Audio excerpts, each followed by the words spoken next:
20 milliards d'euros de fraude détectée en 2024. Rien que pour la fraude fiscale, c'est 1,5 milliard de plus dans les caisses de l'État et de moins dans la poche des fraudeurs.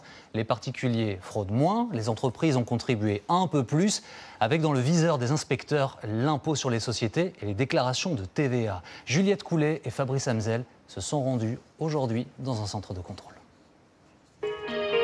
Au téléphone ce jour-là, Pôle national de contrôle à distance de Dieppe, bonjour. une contribuable qui n'a pas déclaré les 15 000 euros que lui rapporte son entreprise.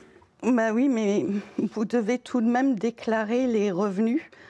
Cette contrôleuse a la preuve de la fraude. Elle lui demande 5 000 euros.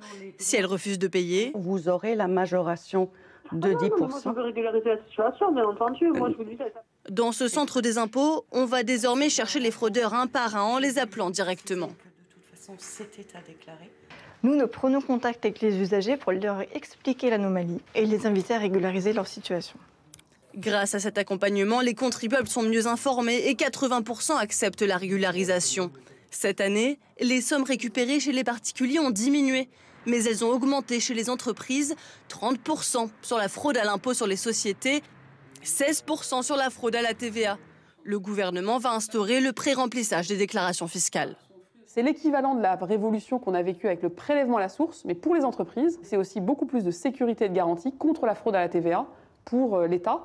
16,7 milliards d'euros récupérés cette année, c'est un peu plus que le budget du ministère de la Justice par exemple. Le gouvernement cherche à faire des économies.